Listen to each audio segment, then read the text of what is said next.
Sarah Martinez sat alone at the corner table in the military base mess hall, methodically eating her breakfast while scanning the room with eyes that missed nothing. At 32, she possessed an unremarkable appearance that served her well in her line of work. Average height, brown hair pulled back in a regulation bun, and a lean frame that spoke of discipline rather than obvious strength. To the casual observer, she looked like any other service member grabbing a quick meal before duty. The morning rush was in full swing at Naval Air Station Oceana. Pilots, mechanics, administrative staff, and support personnel filled the large dining facility with the familiar sounds of military life. Conversations about weekend plans mixed with discussions of upcoming deployments. The smell of bacon, coffee, and institutional scrambled eggs hung in the air, creating an atmosphere of routine normalcy. Sarah had arrived at the base 3 days earlier as part of a classified liaison assignment. Her orders were vague by design, listing her simply as Special Operations Consultant, attached to the base commander's office. She preferred it that way. The fewer people who knew her real background, the easier it was to do her job. She took a sip of black coffee and glanced at her watch. The morning briefing wasn't for another hour, giving her time to observe the social dynamics of the base. It was an old habit from her operational days, always studying the environment, identifying potential threats and allies. Even in the safety of a U.S. military installation, situational awareness remained second nature. At a table near the center of the hall, a group of 5 young sailors was finishing their breakfast. They were typical of many she'd encountered over the years, fresh out of training, full of confidence, and eager to prove themselves. Their conversation was loud enough to carry across the room, peppered with the kind of bravado that came from youth and inexperience. The apparent leader of the group was Petty Officer 3rd Class Jake Morrison, a stocky man with close-cropped blonde hair and the swagger of someone who'd never been truly tested. His uniform was perfectly pressed, his boots mirror-bright, and his posture spoke of someone who took pride in military bearing. Beside him sat his closest friend, Petty Officer Ryan Cole, quieter but clearly part of Morrison's inner circle. The other 3, Seaman Johnson, Seaman Harris, and Seaman Walker, were newer arrivals, still adjusting to military life and looking to Morrison for guidance on how to navigate their new environment. They laughed at his jokes, nodded at his stories, and seemed genuinely impressed by his tales of training exercises and near-combat experiences. Sarah had encountered hundreds of men like Morrison throughout her career. Most were harmless, using bravado to mask their own insecurities and uncertainties about military life. Some, however, harbored deeper issues that could manifest in problematic ways, particularly around female service members who they perceived as threatening their sense of masculine superiority. As she continued her breakfast, Sarah noticed Morrison's group had spotted her. Their conversation had shifted, and she could see them glancing in her direction with increasing frequency. Morrison was clearly the instigator, making comments that caused the others to look her way and chuckle. The situation was familiar and predictable. A lone female service member, eating by herself, presented what some men saw as an easy target for harassment or intimidation. In Morrison's mind, she likely represented everything he felt was wrong with the modern military women taking jobs that should belong to men, weakening the warrior culture he believed himself to be part of. Sarah had dealt with similar situations countless times throughout her military career. Early on, she'd learned that responding with anger or obvious defensiveness only escalated conflicts and created the kind of attention she preferred to avoid. Instead, she'd developed a strategy of appearing vulnerable while remaining fully prepared to defend herself if necessary. She finished her eggs and reached for her coffee cup, taking another slow sip while keeping her peripheral vision focused on Morrison's table. The young petty officer was clearly working up to something, his voice getting louder and his gestures more animated as he held court with his followers. "You see that chick over there?" Morrison's voice carried clearly across the space between their tables. "Sitting all by herself like she's too good for the rest of us. Probably some admin clerk who thinks she's hot stuff because she got through basic training." His companions turned to look more openly now, emboldened by their leader's words. Sarah could feel their eyes on her but maintained her relaxed posture, giving no indication that she was aware of their attention. "Maybe we should go introduce ourselves," suggested Cole, his tone carrying an undercurrent of malicious amusement. "Show her how we welcome new people to the base." "That's not a bad idea," Morrison replied, his grin spreading wider. "Bet she's never seen real sailors before." Probably spent her whole career behind a desk, pushing papers and trying to look important. Johnson, the youngest of the group, looked uncertain. Maybe we should just leave her alone.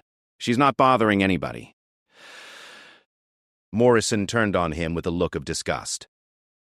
That's your problem, Johnson. No backbone. You'll never make it in the real Navy with that attitude. Sometimes you have to show people their place, especially when they think they're better than everyone else. Sarah recognized the dynamic playing out at Morrison's table. The young petty officer was using peer pressure and appeals to masculine identity to overcome any reluctance his followers might have about harassing a fellow service member. It was a classic bullying pattern, one she'd witnessed in various forms throughout her career. She also knew that intervention at this stage would likely prove futile. Morrison was committed to his course of action, driven by whatever personal demons or insecurities compelled him to assert dominance over perceived lesser beings. The best she could do was be prepared for what was coming and handle it in a way that minimized damage to everyone involved. The mess hall continued to buzz with normal activity around them. Other diners were focused on their own conversations and meals, unaware of the brewing confrontation. Sarah noted the locations of exits, identified potential witnesses, and mentally cataloged objects that could serve as improvised weapons if the situation escalated beyond verbal harassment. At Morrison's table, the decision had been made. The 5 sailors pushed back their chairs and stood up, their body language shifting into an aggressive posture that announced their intentions to anyone paying attention. Sarah watched their approach in her peripheral vision while appearing to focus on finishing her coffee. They arranged themselves around her table in a loose semicircle, with Morrison taking the position directly in front of her. The others spread out to block potential escape routes, a tactical formation that spoke of some level of planning and forethought. This wasn't a spontaneous act of harassment, but a calculated attempt at intimidation. Well, what do we have here? Morrison's voice dripped with false friendliness as he leaned forward, placing his hands on the table. Looks like we got ourselves a new shipmate. Mind if we sit down and get acquainted? Sarah looked up at him with what appeared to be mild surprise, as if she'd been lost in thought and hadn't noticed their approach. I'm sorry. Do I know you? Her voice was soft, almost timid, playing into their expectations of how a frightened woman should respond. Not yet, sweetheart, but you will, Cole chimed in from her left side. We're kind of the welcoming committee around here. Like to make sure new people understand how things work on this base. The rest of the mess hall continued with its normal rhythm, but Sarah noticed a few nearby tables had gone quiet, their occupants becoming aware that something was happening. She also spotted a senior chief petty officer 2 tables away who was watching the situation with growing concern but hadn't yet decided to intervene. That's very kind of you, Sarah replied, maintaining her soft-spoken demeanor. But I'm actually just finishing up here. I need to get to a briefing soon. Oh, I don't think you're in any hurry, Morrison said, sliding into the chair across from her without invitation. See, we've been watching you for a few days now, and we noticed you seem to think you're pretty special. Eating by yourself, not socializing with the other sailors. That kind of attitude can cause problems in a unit. His followers took this as permission to occupy the remaining chairs around the table, effectively trapping Sarah in her corner seat. Their body language was openly hostile now, the pretense of friendly introduction abandoned in favor of obvious intimidation. I'm not trying to cause any problems, Sarah said, her voice taking on a slight tremor that suggested growing fear. I'm just here doing my job like everyone else. Your job?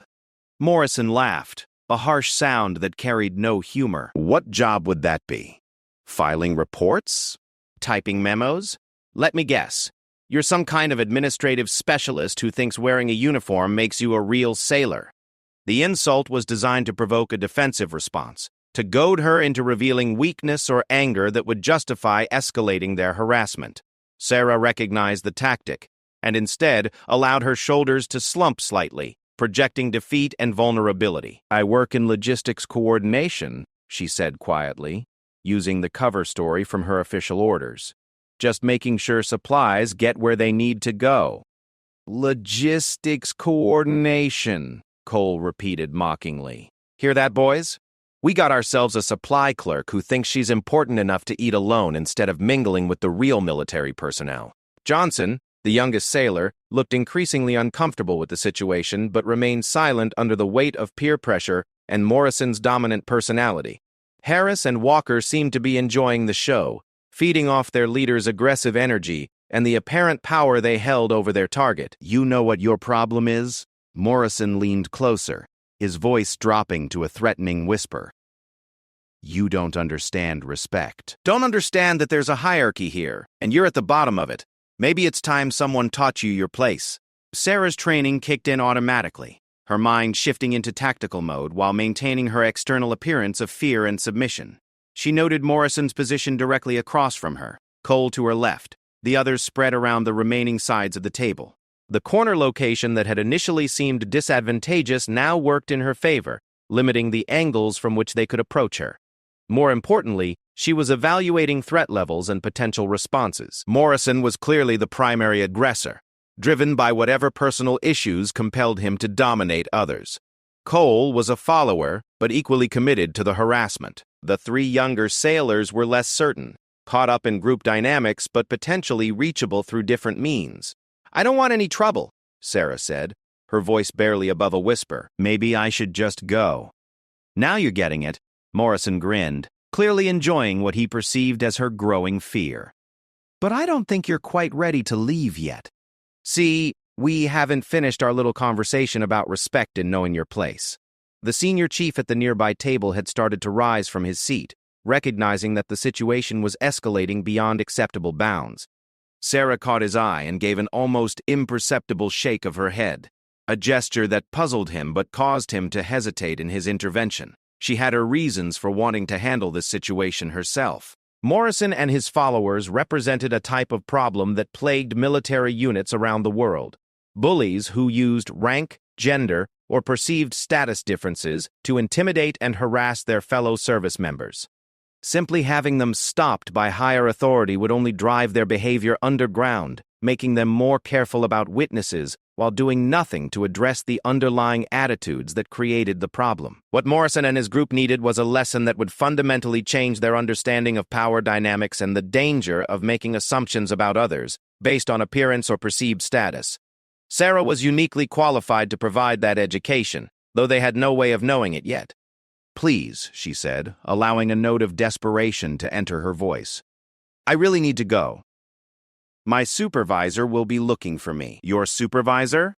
Morrison's laugh was cruel now, completely dropping any pretense of civility. "What's your supervisor going to do? File a complaint? Write a strongly worded memo?" "Face it, sweetheart. You're in the real Navy now, not some office where you can run to HR when things get uncomfortable." The comment revealed more about Morrison's background and mindset than he probably intended. His contempt for administrative functions and what he perceived as feminine approaches to conflict resolution suggested a man who valued only physical strength and aggressive confrontation as valid expressions of power. Sarah filed this information away while continuing to play her role.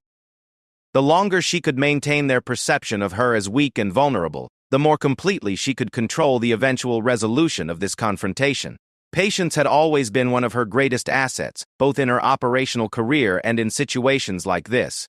Around them, the mess hall continued its normal functioning, though she noticed more people were becoming aware that something unusual was happening at the corner table. The senior chief was still standing, clearly torn between respecting her apparent wish to handle things herself and his duty to maintain order in his area of responsibility. "You know what I think?" Morrison continued, his voice getting louder and more aggressive. "I think you need to learn some humility. Maybe if you spent less time acting like you're too good for the rest of us and more time showing proper respect to the sailors who actually do the important work around here, you'd fit in better."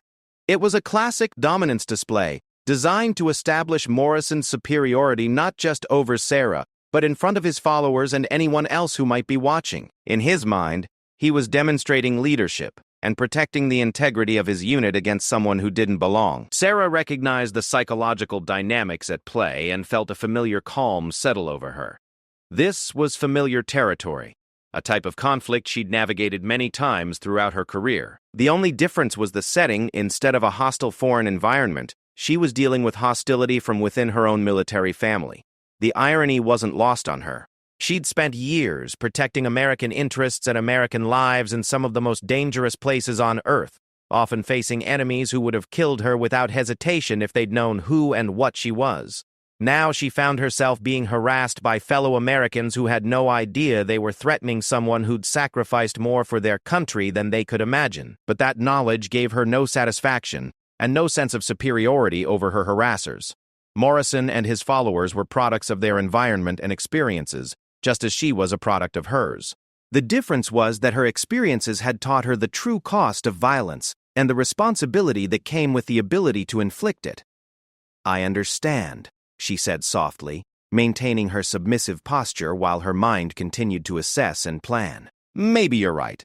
Maybe I have been keeping to myself too much." Amson's grin widened, interpreting her words as surrender and validation of his approach. "Now you're starting to get it. See, boys? Sometimes all it takes is a little straight talk to help people understand their situation." His followers nodded agreement, though Johnson still looked uncomfortable with the entire proceeding. The young sailor's discomfort suggested that not all of Morrison's influence was negative, that there might be hope for redirecting the group's dynamics once their leader's dominance was properly challenged. Morrison pushed back from the table and stood up, his body language shifting into something more overtly threatening. The pretense of a friendly conversation was completely gone now, replaced by naked aggression that made several nearby diners shift uncomfortably in their seats. "You know what?" Morrison's voice carried clearly across the mess hall. "I don't think you really get it yet. I think you're just telling us what you think we want to hear. But respect isn't something you can fake, sweetheart. It has to be earned, and more importantly, it has to be shown." Sarah remained seated, appearing smaller and more vulnerable as Morrison loomed over her. Her hands rested calmly in her lap, showing no obvious signs of tension or preparation for conflict. To the casual observer, she looked like a frightened woman hoping to avoid confrontation through submission and appeasement. "Stand up," Morrison commanded, his voice carrying the tone of someone accustomed to being obeyed. "I want you to apologize to me and my boys here for thinking you were too good to talk to us, and I want you to promise that you'll be more sociable in the future." It was a classic power play, designed to establish complete dominance through public humiliation. Morrison wanted not just verbal submission, but physical demonstration of his control over the situation. In his mind, forcing her to stand and apologize in front of witnesses would cement his authority and serve as a warning to anyone else who might consider challenging his position in the base's social hierarchy. Cole moved slightly closer, positioning himself to block any attempt Sarah might make to leave without complying with Morrison's demand. The others maintained their positions around the table, creating a human cage that trapped her in the corner. "Please," Sarah said, her voice taking on a note of genuine distress. "People are staring. This is embarrassing." "Embarrassing?" Morrison's laugh was harsh and mocking. "You think this is embarrassing? You haven't seen anything yet. See, the way I figure it, you've got two choices here. You can stand up like I told you, apologize for your attitude, and promise to be more respectful in the future. Or we can keep having this conversation until you decide to cooperate." The threat was clear, and several people at nearby tables were now openly watching the confrontation unfold. The senior chief had taken a step closer, his hand moving toward his radio, but he was still hesitating, perhaps hoping the situation would resolve itself without requiring official intervention.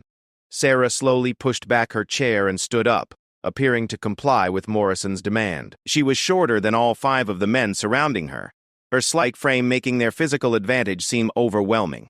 To anyone watching, it looked like a textbook case of workplace harassment and intimidation. "That's better," Morrison said with satisfaction. "Now, let's hear that apology." Sarah looked around at the faces surrounding her, noting the mixture of aggressive satisfaction on some and growing discomfort on others. Johnson, in particular, seemed to be having serious second thoughts about participating in what was rapidly becoming a public humiliation. "You're right," she said quietly, her voice carrying just far enough to be heard by the growing circle of observers. "I have been keeping to myself too much. I suppose I should have made more effort to get to know people." Morrison's grin widened. "That's a start, but I want to hear you say you're sorry for thinking you were better than us." It was then that Sarah made her decision. She'd given Morrison and his followers every opportunity to back down, to recognize that their behavior was unacceptable and withdraw with their dignity intact. Instead, They'd chosen to escalate the situation into public humiliation and intimidation. More importantly, their behavior represented exactly the kind of toxic culture that undermined unit cohesion and military effectiveness. Left unchecked, Morrison would continue to target anyone he perceived as weak or different, creating an environment of fear and resentment that would poison the entire command. "I'm sorry, Sarah," said her voice still soft but with something new underneath it, a steel-hard core that hadn't been there before. "I'm sorry that you think intimidating a fellow service member makes you strong. I'm sorry that you confuse bullying with leadership. And I'm especially sorry that you're about to learn a very painful lesson about making assumptions." The change in her tone was subtle but unmistakable. Morrison's grin faltered slightly as he processed her words, his brain struggling to reconcile the defiant message with the submissive woman he thought he'd been dominating. "What did you just say to me?" he demanded, his voice rising with anger and confusion. Sarah's posture had shifted almost imperceptibly. She no longer appeared small and frightened. Instead, she stood with perfect balance, her weight evenly distributed, her hands relaxed but ready. The transformation was so gradual that most observers didn't immediately notice it, but Morrison was close enough to sense that something fundamental had changed. "I said you're about to learn a lesson," Sarah repeated, her voice now carrying the unmistakable authority of someone accustomed to command. "The question is whether you're smart enough to learn it the easy way or if you're going to insist on doing this the hard way." Cole stepped forward, moving to Morrison's side in a show of support for his friend. "Listen here, you little—" "Stop!" The single word cracked like a whip, cutting through Cole's threat with such authority that he actually stepped backward involuntarily. Sarah's eyes moved to each of the 5 men in turn, and somehow they all found themselves taking an unconscious step back from her. The mess hall had gone quiet around them, conversation stopping as people sensed that something significant was happening at the corner table. The senior chief was now moving purposefully toward them, but Sarah held up one hand in a gesture that somehow managed to halt his approach without seeming disrespectful.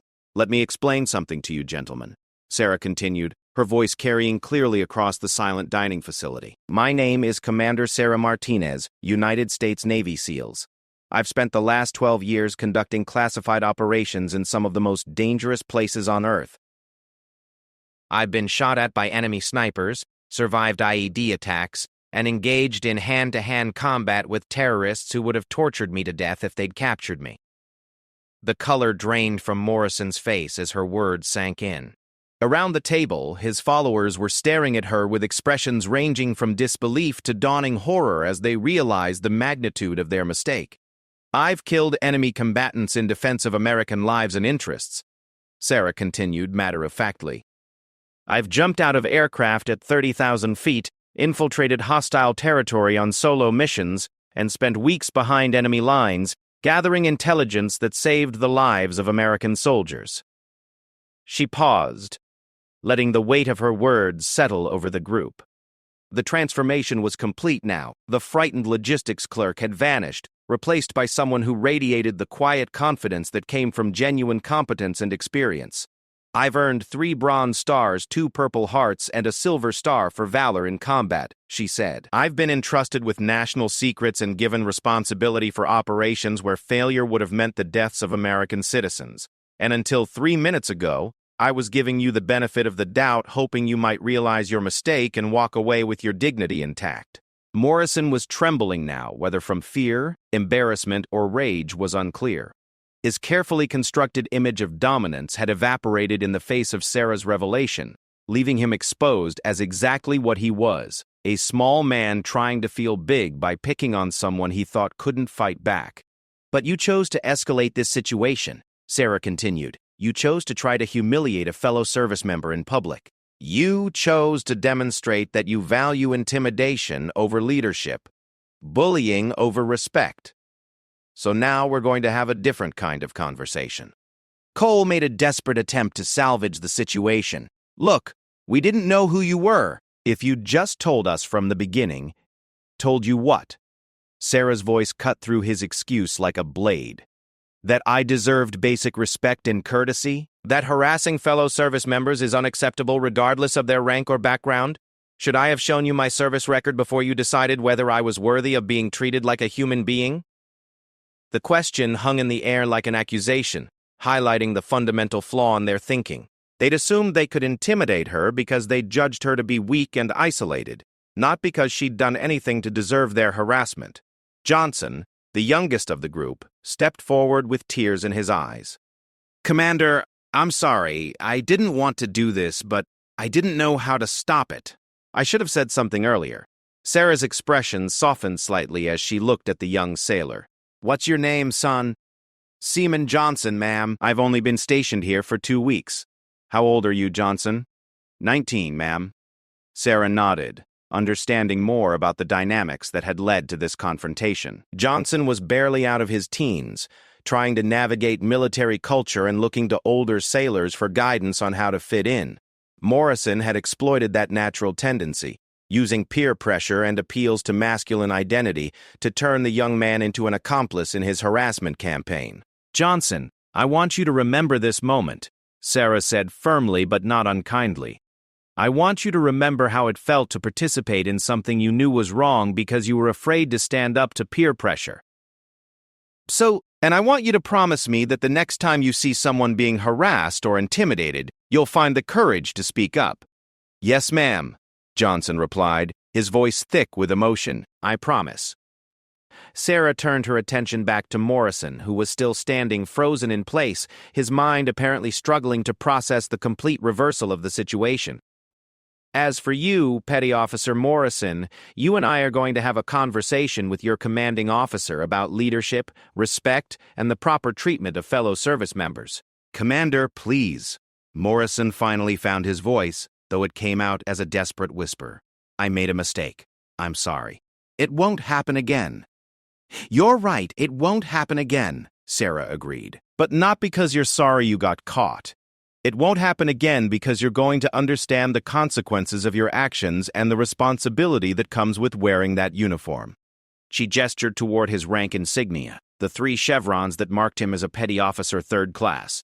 "Those stripes aren't just decorations, Morrison. They represent the trust the Navy has placed in you to lead and mentor junior sailors. They represent the expectation that you'll uphold the values and standards of the service. Instead, you've been using your position to intimidate and harass people you perceive as vulnerable." The mess hall remained silent, the hundreds of diners listening to every word of Sarah's impromptu lesson on military leadership and ethics.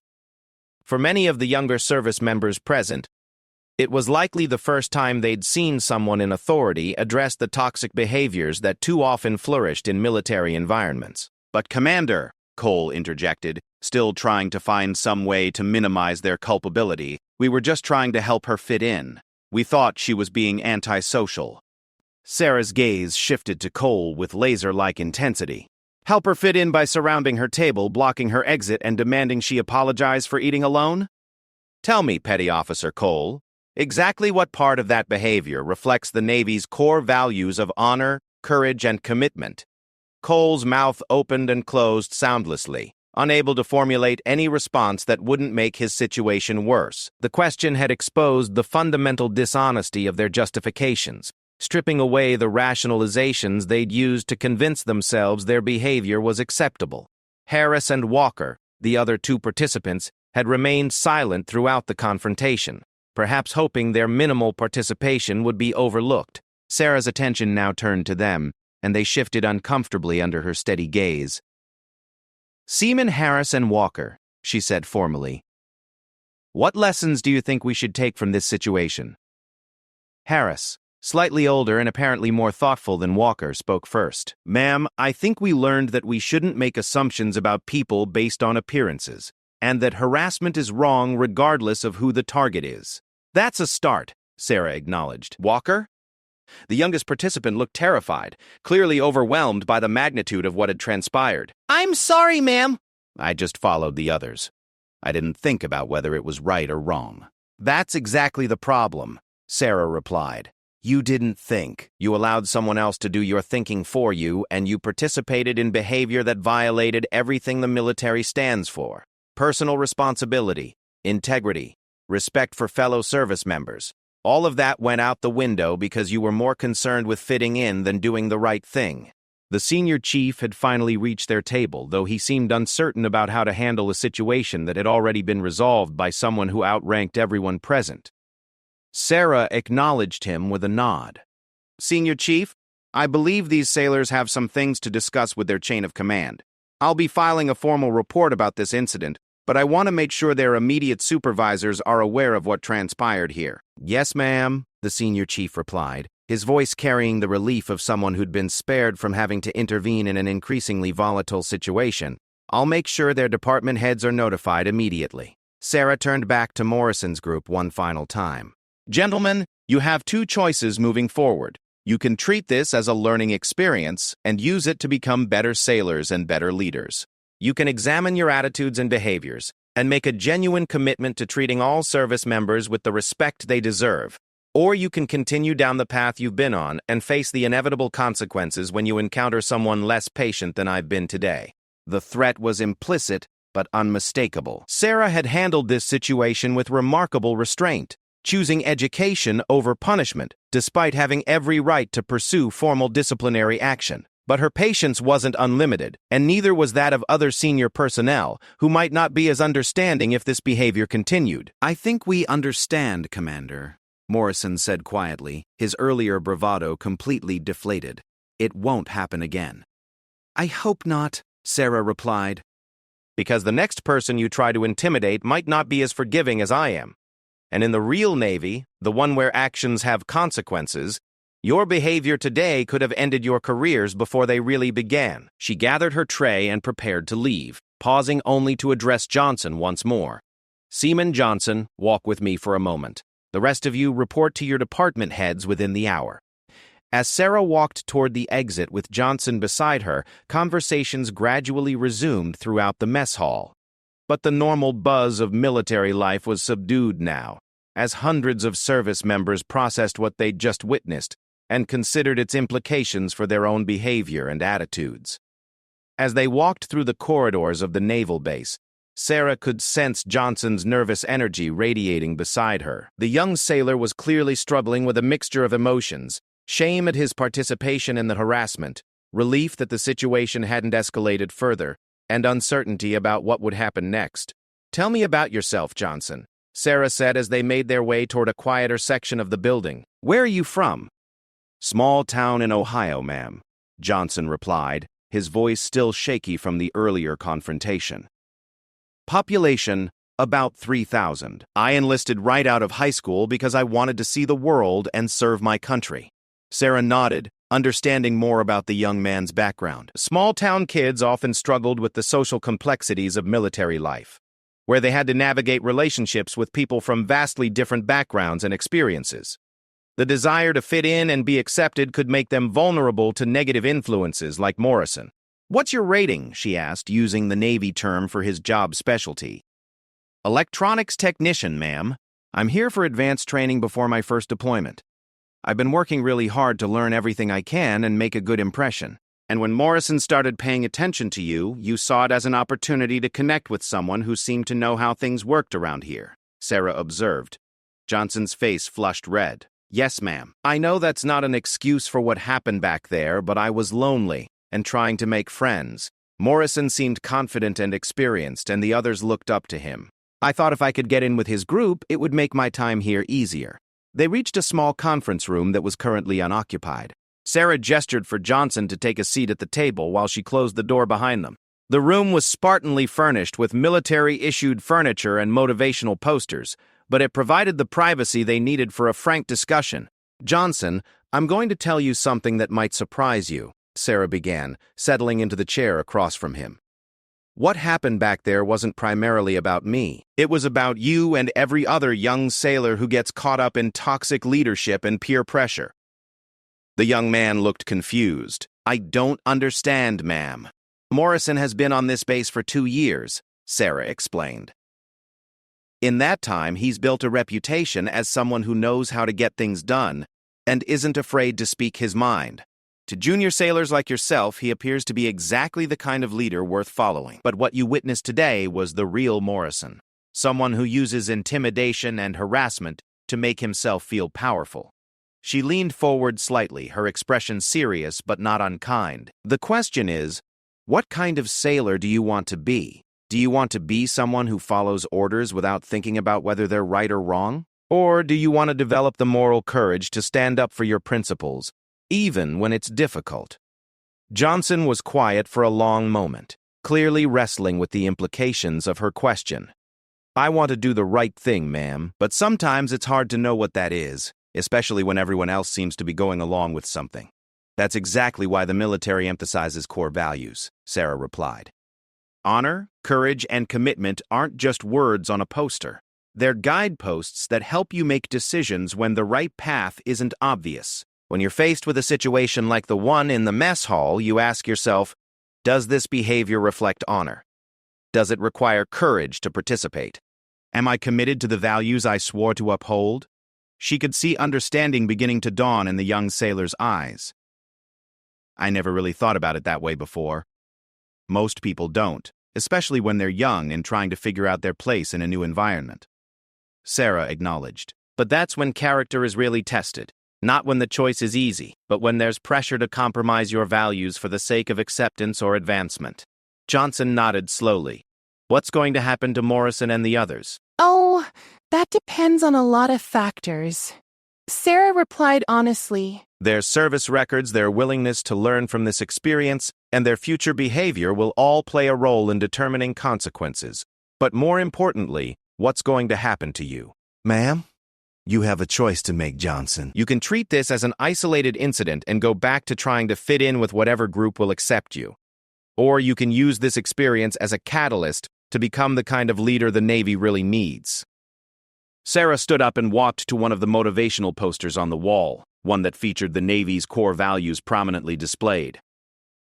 When I was a young enlisted sailor, not much older than you are now, I made a lot of mistakes. I trusted the wrong people, followed bad examples, and sometimes took the easy path instead of the right one. But I learned from those experiences, and more importantly, I learned to trust my own judgment about what was right and wrong. She turned back to face Johnson. You have good instincts. I could see in the mess hall that you were uncomfortable with what was happening. You knew it was wrong, but you didn't know how to extricate yourself from the situation without losing face with the group. That's a common problem for young service members, but it's one you can overcome with practice and commitment. How do I do that, ma'am? Johnson asked earnestly. Start by making a conscious decision about what kind of person you want to be, Sarah replied.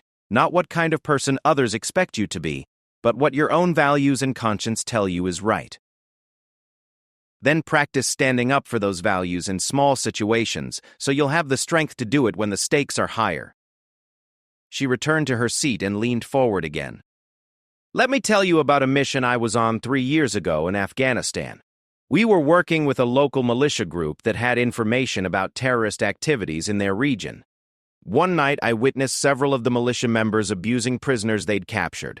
It wasn't part of our official mission, and intervening could have jeopardized our relationship with the group and compromised our intelligence gathering. Johnson listened intently, sensing that this story had direct relevance to his own situation. I had a choice to make, Sarah continued. I could look the other way and prioritize the mission, or I could act on my values and risk everything we'd worked to accomplish.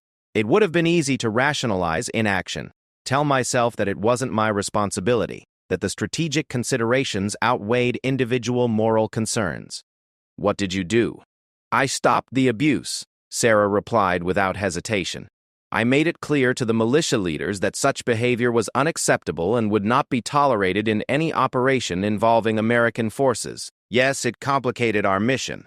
Yes, it created tensions with our local partners, but it was the right thing to do, and ultimately it strengthened our position because it demonstrated that American forces operated according to consistent moral principles.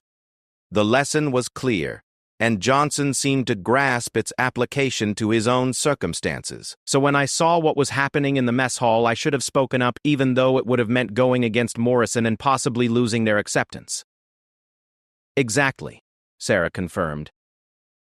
And I understand that it's easier to see that now than it was in the moment. That's why character is built through practice and experience. The more often you choose to do the right thing despite pressure to do otherwise, the easier those choices become. It's a book about Bill 60's first paper book on many of the town between two people's bisections that addressed Huster's work. Commander Martinez? Senior Chief Rodriguez, Base Security. I wanted to follow up on the incident in the mess hall and see if you needed any additional support. I think we have things well in hand, but I appreciate the follow-up. Have Morrison and his group reported to their department heads? Yes, ma'am. I've also taken the liberty of notifying the base chaplain and the equal opportunity advisor in case any of the participants would benefit from counseling or additional guidance. Sarah nodded approvingly. That's good thinking. This kind of incident often reflects deeper issues that need to be addressed through education and support rather than just disciplinary action. Rodriguez glanced at Johnson, who was sitting quietly and listening to the exchange. If I may ask, Commander, are you planning to pursue formal charges? That will depend on several factors, Sarah replied. The willingness of those involved to learn from this experience, their future behavior, and the response of their chain of command. I'm more interested in preventing future incidents than in punishing past mistakes, but that requires genuine commitment to change. After Rodriguez left, Sarah turned her attention back to Johnson. You see how this incident has already had ripple effects throughout the command. That's because leadership failures like Morrison's don't happen in isolation. They're symptoms of larger cultural problems that require systematic attention. I never thought about it that way, Johnson admitted. I just saw it as a conflict between individuals. That's another important lesson, Sarah observed. Your actions as a service member reflect not just on yourself, but on your unit, your service, and your country. When you participate in harassment or discrimination, you're not just hurting the immediate target, you're undermining the cohesion and effectiveness of the entire organization. She stood up again, this time moving to the window that looked out onto the base's flight line. Aircraft were taking off and landing in the distance, a reminder of the serious business of national defense that brought them all together. Johnson, I want you to understand something about the military culture you're joining, she said, her voice taking on a more formal tone. We ask young men and women to put their lives on the line for their country, to make sacrifices that civilian society rarely demands. In return, we promise them that they'll be part of something larger than themselves, that they'll be judged on their merit and dedication rather than on irrelevant characteristics like gender, race, or background. She turned back to face him. When people like Morrison violate that trust by creating hostile environments for their fellow service members, they're betraying everything the military stands for. They're telling talented, dedicated people that they don't belong, that their service isn't valued, that their safety and dignity matter less than the egos of bullies and harassers. Johnson nodded slowly, beginning to understand the broader implications of what he'd witnessed and participated in. I see how my silence made me part of the problem. Recognition is the first step toward change, Sarah acknowledged, but recognition without action is meaningless. What matters now is what you do moving forward. What would you recommend, ma'am? Sarah returned to her seat and considered the question carefully. First, I want you to seek out opportunities to learn about leadership, both through formal training and by observing leaders you respect. Not people like Morrison who mistake aggression for strength, but genuine leaders who inspire others through their competence and character. She paused to let that point sink in. Second, I want you to make a personal commitment to speak up when you see harassment or discrimination, even when it's uncomfortable or risky. Start with small situations where the stakes are low, so you can build confidence for more challenging circumstances. And third, I want you to help create the kind of military culture you want to be part of. Treat your fellow service members with respect regardless of their gender, race, rank, or background. Support those who are struggling or isolated. Demonstrate through your own behavior that the military's values aren't just empty words, but principles worth living by. Johnson was quiet for several minutes, apparently processing everything they'd discussed. When he finally spoke, his voice carried a new determination that hadn't been there before. Commander, I want to apologize again for what happened in the mess hall. Not just because I got caught, but because I know it was wrong and I should have done something to stop it. I promise you that I'll never participate in anything like that again, and I'll speak up if I see it happening to someone else. I believe you mean that, Johnson, Sarah replied. And I hope you'll remember this conversation when you're faced with similar choices in the future. The military needs people with moral courage, people who are willing to do the right thing even when it's difficult. She gathered her materials and prepared to leave. I'm going to be on this base for several more weeks. If you ever need advice or guidance, don't hesitate to reach out. And I want you to keep me informed about how things go with Morrison's group and your own development as a leader. Yes, ma'am. Thank you for taking the time to talk with me instead of just writing me up. Everyone deserves a chance to learn from their mistakes, Johnson. What matters is what you do with that chance. As they left the conference room together, Sarah reflected on the morning's events and their broader significance. The incident in the mess hall was a microcosm of larger issues that plagued military organizations around the world. The challenge of integrating diverse populations, the persistence of toxic leadership styles, and the difficulty of creating inclusive environments where everyone could thrive. But it was also a reminder of the military's capacity for positive change when people of goodwill were willing to confront problems honestly and work together toward solutions. Johnson's transformation during their conversation gave her hope that the next generation of military leaders would be better equipped to handle these challenges than their predecessors. The base continued its normal operations around them, with sailors and officers going about their daily duties. Most of them would never know about the confrontation in the mess hall or the lessons that had emerged from it. But Sarah knew that change often began with individual moments of recognition and commitment, spreading gradually through organizations, as people like Johnson carried new understanding into their own spheres of influence. As she walked back toward her temporary office, Sarah Martinez carried with her the quiet satisfaction of knowing that she'd helped prevent one young sailor from making the same mistakes that had derailed so many promising military careers. It was a small victory, but in her experience, small victories were often the foundation for larger transformations.